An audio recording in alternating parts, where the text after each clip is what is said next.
Welcome back to me. Welcome back to me. Yeah. Live again.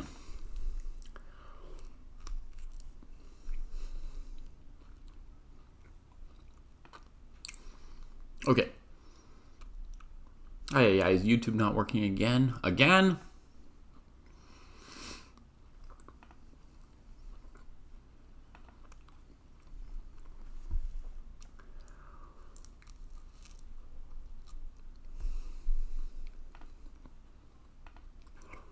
There we go. Got YouTube too. Hey everybody. Sorry for the delay. I pause, interruption, etc. And of course for eating. No time for that usually. All right, what do we have here? We've got Matt Rose and Jared Hall versus Keith Borman. Yes. It's an exciting position, especially for this king. Whoa, counter threat. But g6 is going to be powerful. Good luck hanging onto that bishop here.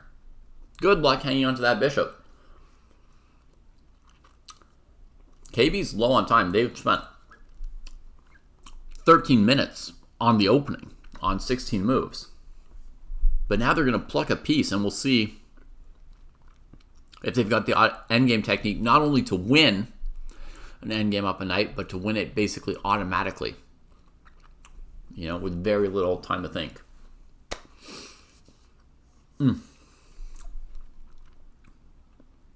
There's a 5-second increment. It's enough to avoid flagging, but not to reflect on anything you want to do.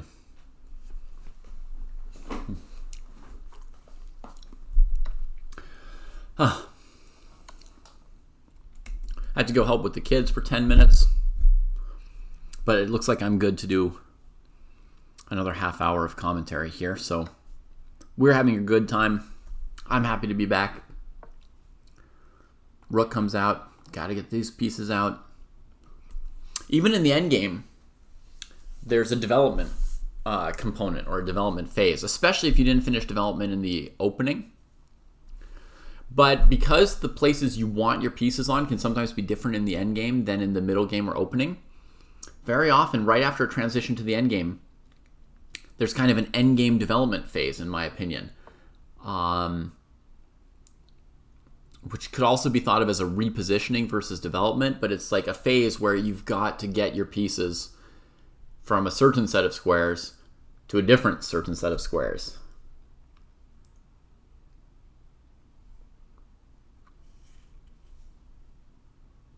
Yeah, 10 seconds is a lot less than 30 if you're trying to play a classical game, for sure. Okay, white brings out the other rook.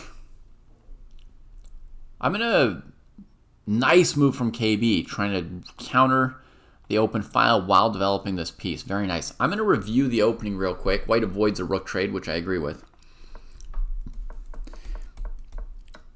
Oh, so it starts as a London, but then white gets aggressive and mixes London with Queen's Gambit. Bishop b4 check is a good reaction to that, I think. Ooh, black's reacting very aggressively here. Defending the pawn. Push. Knight f5. I think white can't get around this tension, so you should leave the knight on the really good square. I think this might be the start of Matt getting in trouble this game. Matt's not pumped about dealing with this check, but it's better than not dealing with it. You got to do something like this. And the only challenging move from black is going to be bishop h3, and now you do have to fight to fix the king. I'm cognizant of that. I think you can maybe get out with this move here. Not a pretty move, but I'm hesitant to offer it, but offer it I must. It's not a pretty move, but it gets us what we need to get. Against queen e3, we can play queen d3. And why is black playing queen e3? Because against other moves, our goal is to put the king here. And rook e1 is not quite as good as I wanted it to be.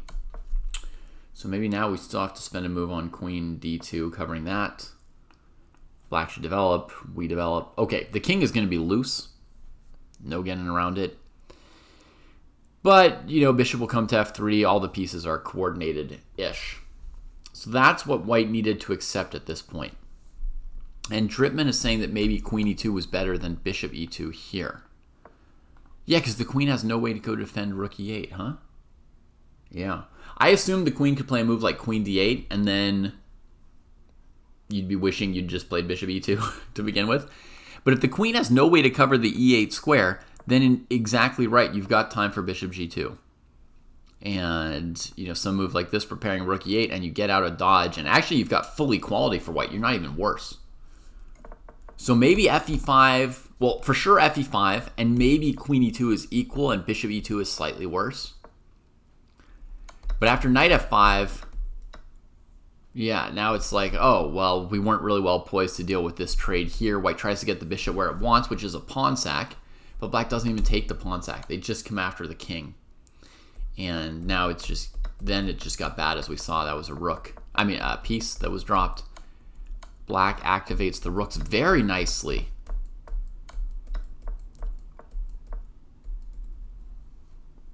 So here we're going to have to give up the b7 pawn as black. 20 seconds to play the game out for K. Borman. So far, very good technique.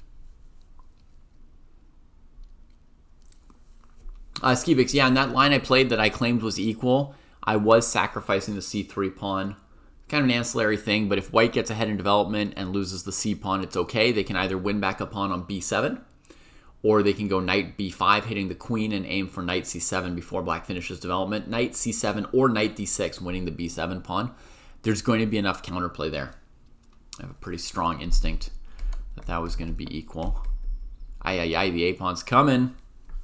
And the knight is stopping white from defending it. K. Borman's got everything working for them here.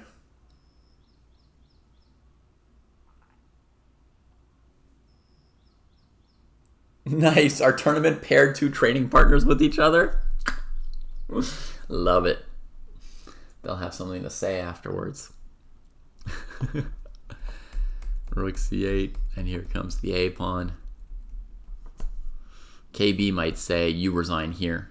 That might be what KB has to say about this game.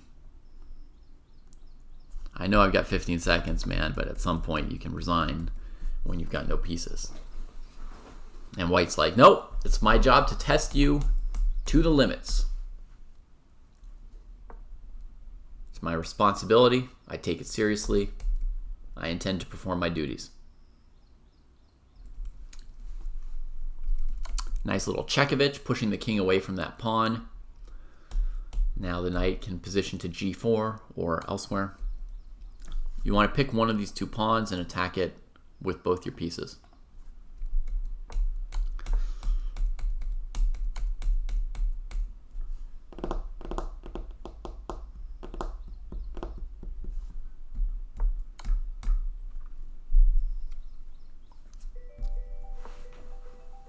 Hang on a moment, we'll just take this call here.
Apologies, folks.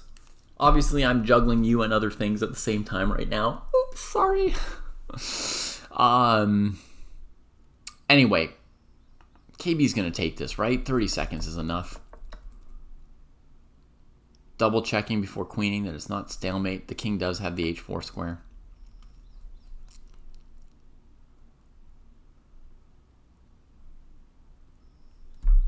Queen g3 is almost checkmate. Well, yeah, Matt/Jared is a tough player. They've made comebacks before, and they've got the attitude of the person who can make a comeback. Just like Dave Grohl, just like Nordvik, right? There are those people who have the capacity to make a comeback. Trav Kuskin has graced us in this tournament. Unfortunately, I missed their games. Man, that would have been fun.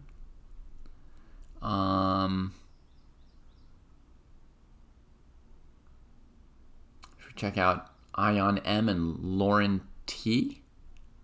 Oh no, Ion's against Georgieli. 18 seconds against 20. We got here right before this one ended.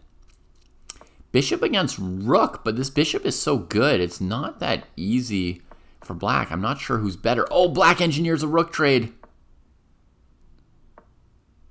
Wait, there's no 5-second increment.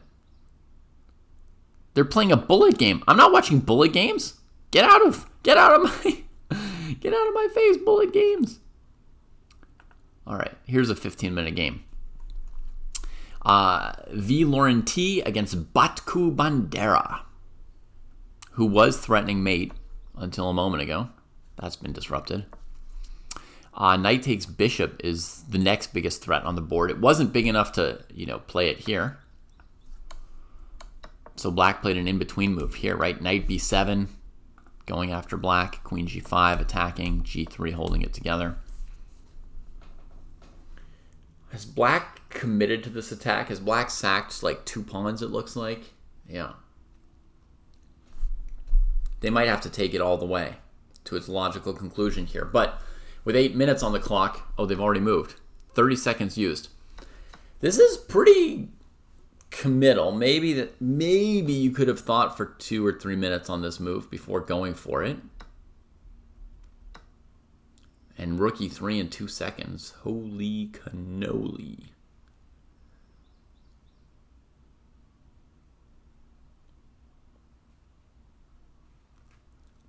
I don't know. It seems like one of the bigger decisions you're going to take in the game, right? Or is it because you're down 2 pawns that bishop b8 is pointless?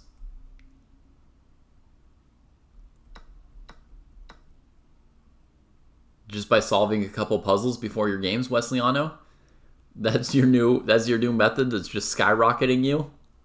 You just wake up your tactical eye and tactical brain and then you play a game? Crazy. Okay, White's not playing instantly, which is good. I immediately see an alternative to taking the Rook, or maybe even 2 alternatives. But the first one that came to my mind was Rook a3, defending g3. Now I think there's also maybe Knight f1, though it does allow Knight f3 check, which is fairly terrifying. So you solve 3 tactics, then you play a game, then you analyze the game, and then you repeat and repeat. It's pretty solid, Wesleyano. I mean, you're using several pillars of the dojo training method. Solving tactics, playing games, and reviewing our games. So, yeah. I like that it's working. Should we try and calculate this, Wesleyano? This is like even better than a normal tactic you'd find online because this is a really real game kind of situation, right? In real games, you don't know if you have a good move or not. So if you're evaluating, can I take this rook? You don't know for sure if you're getting mated or if you're escaping, right? In a puzzle, you can sometimes guess the answer based on they're giving it to you as a puzzle. Okay. So how is this situation for white? It looks not checkmated to me. Black can bring one more piece to the attack, but we can defend that. And if black gives a bunch of checks with the queen, I think we can just walk out like this. Oh, but the rook was on the c file. Maybe there's a chance for a perpetual while the rook's cutting the king off here. Let's try check here, check here, check here, check here, check here, check. I'm just trying to draw, you know. King d1, queen f1's mate. Check. I think I found like a really weird draw by repetition here. So that's something. I'll add that in this position, maybe white has the move e4. But I wouldn't be taking it as black. I would then be trying to just go back to giving repetitions like this without the g6 square, you see? g1, g2, g3.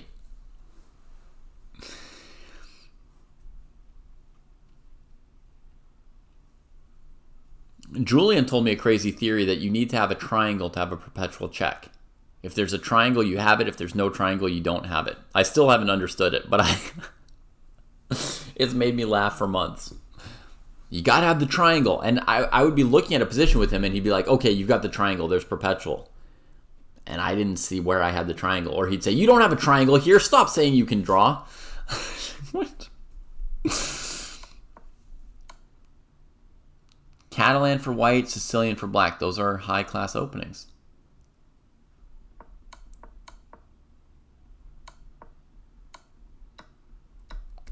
Okay, Lawrence picked a move. Rook a3. There we go.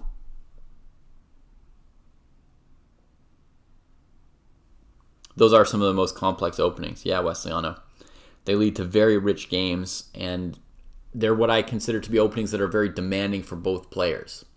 You see what I mean? Like you're forcing yourself and your opponent to make difficult choices and to work relatively hard during the game. It's pretty difficult for both people. So white doesn't take the rook sack. That means if we want to keep track of the situation, white's only up one piece right now. I say only, but white's up one piece. That means black, in terms of do you need to get checkmate or do you need to win back a piece, you know, it's good to have a sense of how much you need. This simple trade followed by grabbing a piece is not good enough because white has pawn takes knight at the end. And then, you know, everything's fine. I did not see Anna Kramling defeat Kostya. No. Is Anna Kramling in Italy? Did they play each other today?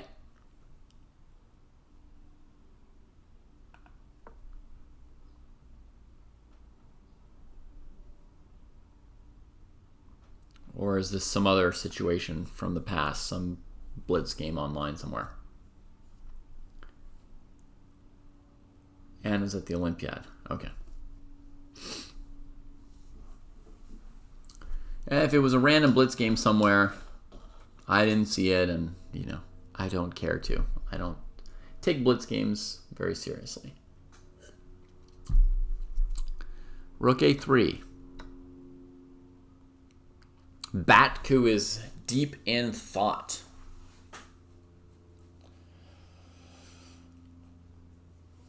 As makes sense. I mean, I don't see a great continuation for black against rook a3. I like this defensive move myself. Then Lauren also liked it and played it. Gives more credence to the fact it might be a good move.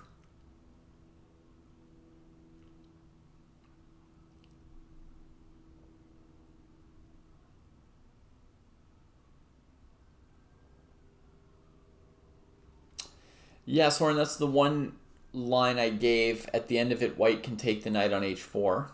And then, by my count, it's just a bunch of even trades, leaving white up a piece. And in much less danger, right? With more pieces traded off. Okay, great viral stigma. Kostya is doing very well in Italy, right? 2470 performance, that's big. That's big. Like, it's not Aragaisi big, but for somebody like me or Kostya, that's really good.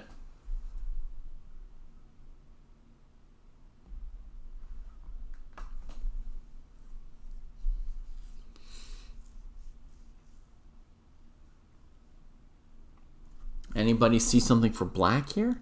Some way to push white to the limit more? Maybe rook e2 is a good way to avoid a trade and have some pressure. Yeah. No, rook e2 is a real move. That's some real pressure on that knight. And white has to really carefully watch the f3 square that this knight on d2 is connected to. That's not going to be easy. That's not going to be easy after rook e2. It pressures f2 as well. You know, black's got moves like queen f5. The knight's good, but it could go to f5 and then look at g3 or d4. This morning you helped out with a Scholastic tournament. Good on you, Renga. I don't get stressed really during tournaments, Wesleyana, so I don't need to do any relaxing techniques during tournaments. I just have a good time. All I do is the thing that I work on during tournaments, Wesleyana, is portioning out how much time I'm going to work versus how much time I'm going to relax. Not because I need to relax for stress, but just because I can get tired, right? There's limits to how much I can work. So I try to limit my opening prep to 2 hours per day and then spend some time like walking, swimming, something physical like that, and then some other time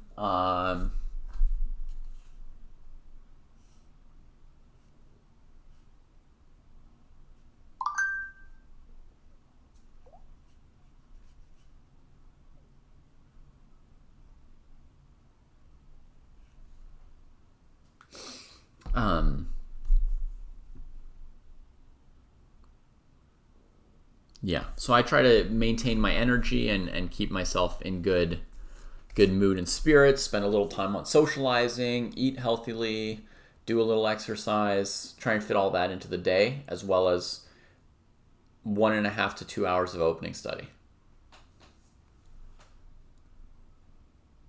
I do agree with that, Wesleyano, yeah. That was maybe not the case, 100 or 200 years ago when the game wasn't as much of a sport. But now I think your body has to be reasonably strong to participate in chess tournaments. They're tiring. Is this the current position? Asked Math Nerd. Let's check. Rook a3 played just now. 6 minutes of thought on that. And we get this series of trades very quickly. And yeah, white is in very good position after those trades. That doesn't scare white very much, in my opinion, that sequence just now. I don't know for sure if white should go rook e1 or queen b3. Black's going to score a check over here, and then there's ways of dodging out of it. King f1, king h2, something should work out. If we go rook e1, it gives us the flexibility on check to bring our queen over to g3, because the queen doesn't have to keep the rook guarded, you see? Like this way. Your queen has to stay on the rook. But this keeps the b pawn well defended, right? Which is an easy way to sort of finish off winning the game. If we play rook e1, queen check, queen here, our king's super, super guarded, but we give up this pawn. And now we have to win the game using our knight instead of that pawn. So it's going to be harder. You have to direct attack the black king to now win the game. So you have to go like knight f5, hitting the rook, rook over, knight f5, and go for an attack. I imagine this would win for white. It looks very, very well placed, but the win's not in the bag. You're still going to have to find a couple good moves to really show it, right? Yeah, you're going to have to prove that you know how to shimmy with your knight. If you want to just have your win like waiting for you, then you want to keep the b pawn, because that allows you to just go knight c5, b7, and black resigns once you get out of perpetual check. Lauren chose rook b4, 2 minutes of thought, which is good. Not a move that I had seen coming. Rook c3. Okay, so she just wanted to answer queen g6 with queen g3, but Batku tries to lock her queen out of it. Right, Soren. My idea was to checkmate black, not to trade rooks. once I've given up my b pawn, this endgame's not as easy to win. So I was trying to actually attack the black king with my extra knight in the variation I gave. Here. Right? Yeah, you can trade a piece, but the knight's not so good at winning these endgames. The queen comes here, defends your checkmate, and now you have to win with a knight against 2 pawns in an endgame. You've got very few resources with which to win the game. I don't know if you can win it, but if you can, it's going to be hecka difficult. So when I'm giving up my b pawn, it's because I'm in an outplay for checkmate. Right? I'm threatening queen g7. If g6, I have knight h6. I've got, maybe rook e7 or knight e7 tactically that black has to keep their eyes on. And we're going to try and win with a direct attack. We're going to have to calculate. It's not a gimme, but it should be winning if someone's willing to go that way. Let's see how Lauren's way goes. Queen check. Queen back to a1. She kind of just burned that check. Oh, it's because she wants queen b1 in some case, maybe. Right. And so if check here and then the rook repositions to attack this pawn or something, I think maybe she wanted to have queen b1 as a resource. But black always has f5. I don't know how huge a difference that's going to make in things. Here we are, king h2, rook f3 played. So now we're looking at queen g1, queen b1, rook b2. This looks a bit scary to me. I'm not sure that Lauren took the rook c3 move into account, even though Lauren did do a good job of spending a couple minutes on this key move here after queen c2. 2 minutes spent, but I think this might have been a surprise, actually. Rook b4 looks so awkward, it didn't occur to me. So I didn't see much of this variation myself in advance. 3 minutes against 44 seconds. It's very tense. It's very tense, despite the extra knight and b-pawn, which are not currently playing. Black's just attacking the king with a rook and queen, and there's what? A pawn defending? Rook and queen are enough if you don't have any defenders. But what's wrong with queen g1? The knight is at least stopping queen d6 check. Is there anything wrong with queen g1? Maybe black repositions the queen to f6, hitting h4 and f2. That's unpleasant for this peasant. But honestly, if you play like a move like rook b2 and black does this, I think you've lost. I mean, forget about winning. You don't even have any way to try and draw this game anymore. Done. So Lauren deep in thought here. Not only the knight, but now the rook is kind of locked away. Maybe Oscar chess.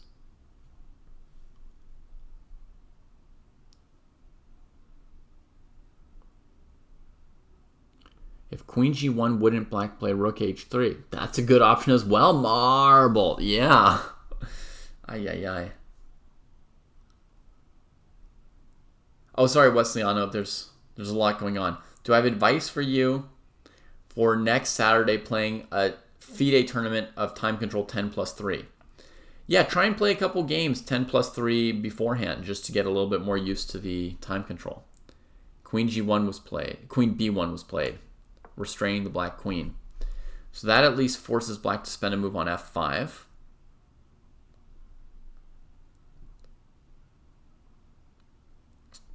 But, I mean, if black finds f5, I don't know what the next move is for white.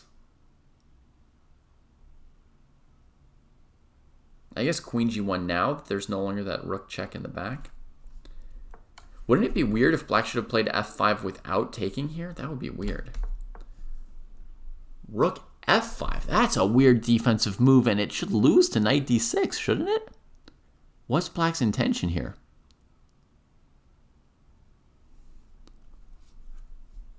I think black ran out of time, and Lauren's gonna escape despite this king having looked basically dead for a moment there. And white even wins on time. Yeah, black just can't come up with a move fast enough. The queens are coming off, and that's going to be a win on the board for white if black allows a queen trade. Viral Stigma points out rook c2 winning. Yeah, that looks pretty crushing. So f5 is less crushing because of queen g1. And the rook's dangling. So f5 might not work. But rook c2, beautiful move, threatening this checkmate. And if you come over and defend it, then the queen can probably work her way in through e4.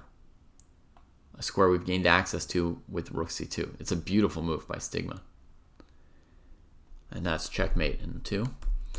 So that's nice. And I think also that just f5 here would have left white still without any moves to play, really. Because if the queen comes over, there's rook h3 as showed by Marble, and otherwise, queen g4, rook f2, queen g2, queen h4, rook h3. Just too many checkmates. An amazing back and forth there at the end of that game, right? I think Lauren may have gone astray with this rook b4 move.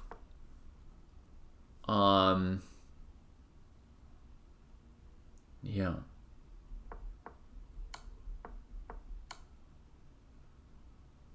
And also here, maybe the king's actually safer heading towards the center than heading away, but that's already enough for black to at least draw, right? Just some clear checks. Easy minimum draw. So, exciting game. The bishop sack on g3, rook sack on e3, rook a3, great defense. White takes over. And then here, queen c2 is a very good move, very challenging. Hard for white to figure out how to organize the pieces, and they didn't. And black was back to winning for a moment, and then not. All right, guys, it looks like that was my half hour. The tournaments have another 40 minutes in them, so for those who want to play can keep playing for sure. I see there was a matchup between Smyslov Protégé and Joao. Wow. I'm going to leave that game up for myself to have a look at it later. That's an epic matchup. But for now, I'm going to leave you and get back to the kids. Phantasmo just gave the links. Anyone can still play a game if they want to. A 15-minute game will take about 30 minutes, and there's 38 minutes in the arena, so you can still do it. Also, for those of you who want classical, the classical arenas are still open for another 7.5 hours. There are the links to those too.